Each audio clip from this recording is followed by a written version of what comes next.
I'd like to talk briefly about some applications of trigonometry. Now, to sort of inspire you, I'm going to play in the side here a video called Powers of 10.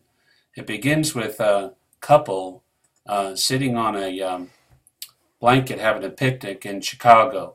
And you'll see, going out by powers of 10. You'll see at the end, if we have time, then going in to powers of 10. It really gives you a good visual of the size of things in the universe. So anyway, let me begin with our discussion of trig. The applications of trig are enormous. Whether we're talking about space or we're talking about the smallest of items, there is some aspect to that that has a trig component, or could be understood, or is inferred, or is related to that. Let's get to some real basic things because I am a simple man. Number one, solving triangles. Finding the angles and the length of triangles. A triangle is the smallest polygon that you could make. And how often has there been a need for you to find the length of some item? Now, it may not be you, but it could be someone in manufacturing need to know the angles of items. If you've ever built things, you know that that is an important idea. So solving triangles, and you know that for sure. I like the idea of Heron's formula. Heron's formula says that if you just know three sides, you could find the area. Can you imagine yourself being a surveyor and not knowing how to find the area of spaces within? Boy, what help Heron's formula was to surveying. I thought that you would like that. I just wanted to do a little survey of that idea. Another way we could use trig is finding the height of tall objects. Now, we can't get a tape measure and measure the height of a building, okay? But we could use the idea of finding an angle of elevation and a distance to that building, and we could find the height to a pretty good accurate degree. I remember one time lightning hit a neighbor's tree, and the neighbor said, I want to know if this tree falls, it will hit my house. I said, you have to know the height of the object. He goes, I know that. I go, can you help me? So we used some trig, and we found that out. And sure enough, it was really, really close to his house, and he used that information to decide whether he was going to get the tree cut down or not. Let's talk about the wave idea of trig. We're all thinking about the end of the course. We're thinking about going to the beach or whatever, and we are very, very familiar with waves. But along with the idea of a wave is a cycle of something. Now, you think about your life. You think about your cycle of your day. You think about maybe the blood pressure in your body. That's a cycle. Your brain waves, the pressure of your eyes, the fluid in your eyes against the rest of the organ of your eye. You could go on and on your breathing. I mean, I breathe in, I breathe out. That's a cycle, okay? I'm breathless over that, okay? But anyway, cycles. Now think about it. How about a growing cycle in agriculture? Seasons, right? Or how about sunrise? When will sunrise be? We can go to a website. We can go to weather.com and find out when sunrise is. Now, honestly, do they have little people everywhere, in the world and said sunrise is at this time? Make sure you tell people that. The answer is no. But what is very profound about that, how the Weather Channel is so accurate, it has to do with applying trig models for your location, latitude, longitude. And that, my friend, is a very fascinating application of a sinusoid or a sine graph. All right. Let's move on. Another area is the idea of spectrum, okay? Now, I'm not talking about Charter or Dish, okay? I'm talking about the spectrum of electromagnetic radiation. I know that sounds really far out, but what we're doing is we're talking about color. We have Roy G. Biv, right? Red all the way over there to violet, okay? Oh boy, let me tell you what what time we have spent in looking at computers and recognizing how many different colors, the amount of different colors, the spectrum of colors, all throughout our lives. How much we appreciate good artwork, okay? Maybe you have that new Macintosh with that really fancy video monitor, whatever. But we're talking about waves. There's light waves, there's radio waves, there's microwaves. You know, I could really get heated up talking about microwave stuff. But let's talk about your radio, listening to your radio. Let's talk about your cell phone, okay? By the way, you know how an animal cell communicates with the plant cell? You got it, cell phone. Now, if you're watching the video, we're going to go into this man's hand by powers of 10. I hope that maybe you get something from that. But so here we are, we're talking about FM, AM. What does FM mean? FM means frequency modulation. In other words, the frequency, right, or the length of one wave is being manipulated by a digital electronic form of the sound, and it's being unpacked at your receiver, and you're listening to music. Or we have AM. We have AM. AM stands for amplitude modulation.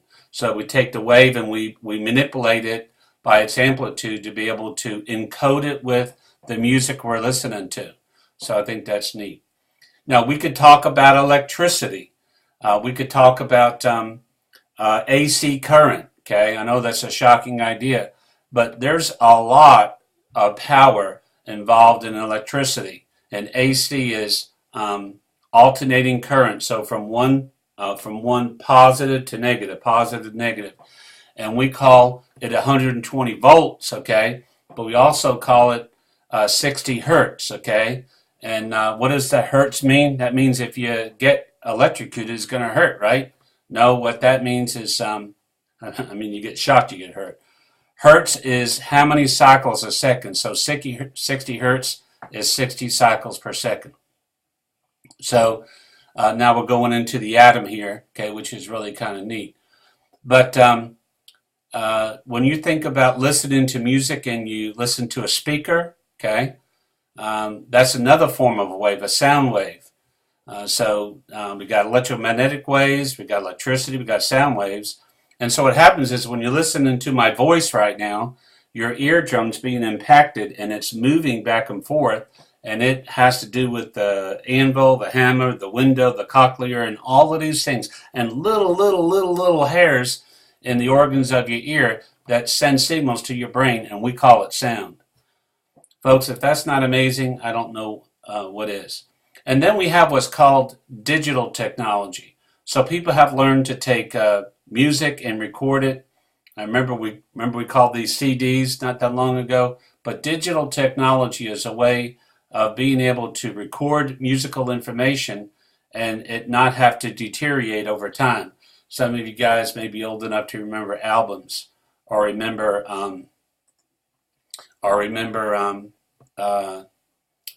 cassette tapes, okay, 8-track tapes, okay, and you could wear those things out.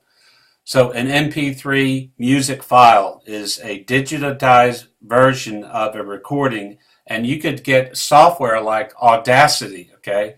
I hope to get that software soon, okay, or the Audacity of Hope, I don't know, okay, but Audacity is a great software to go and explore that, and you could import some of your own music. I don't suggest you just steal it from somewhere, okay?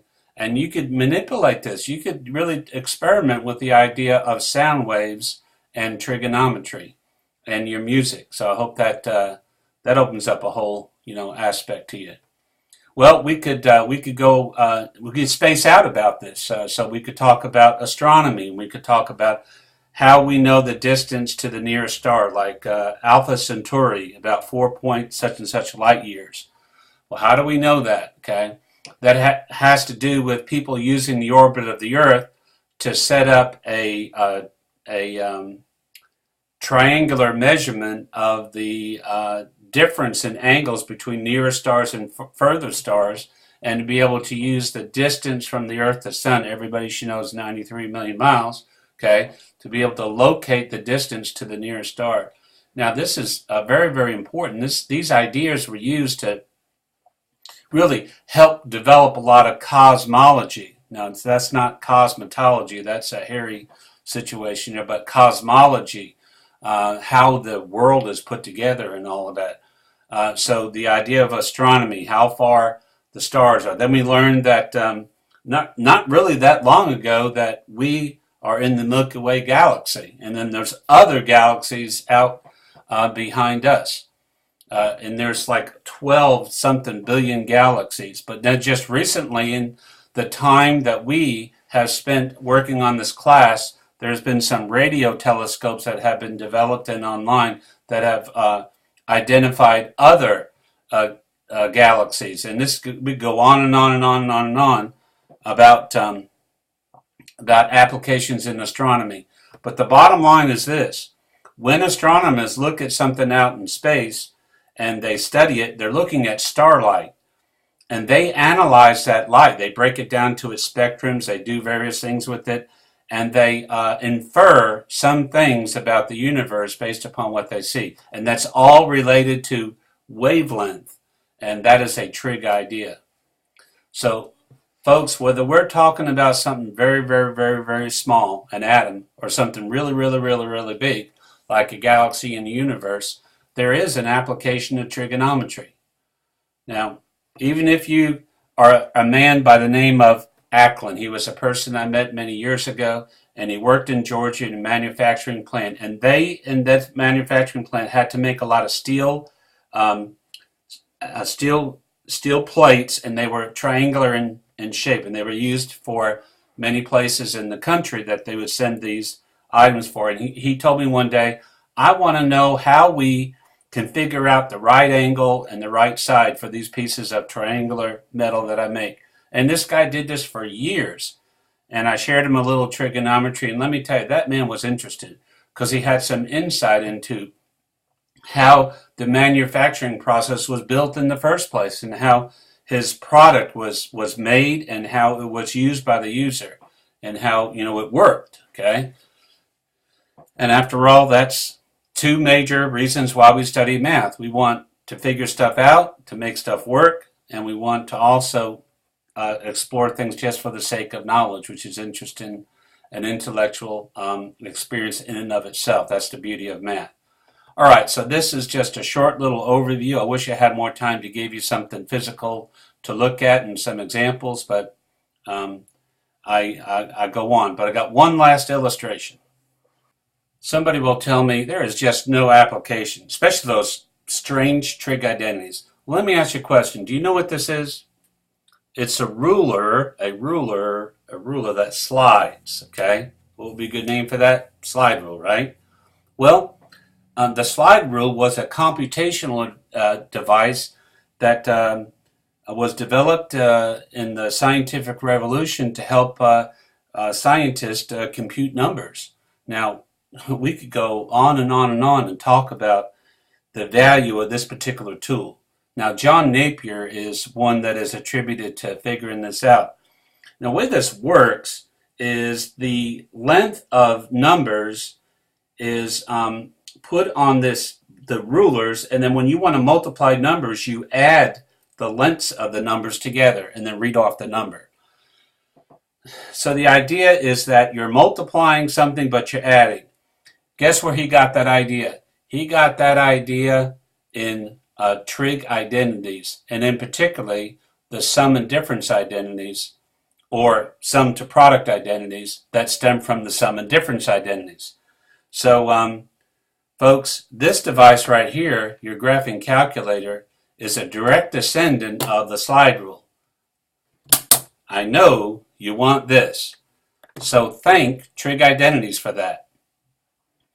Well, I don't want to get all numbered out on that, but I do want to let you know I'm excited about sharing this short video about trig applications, and I hope that you perceive things through the world as you live your life from day to day and month to month, and enjoy, some of the applications of the things that you studied in our course together, the second half particularly on trigonometry. Best wishes to you.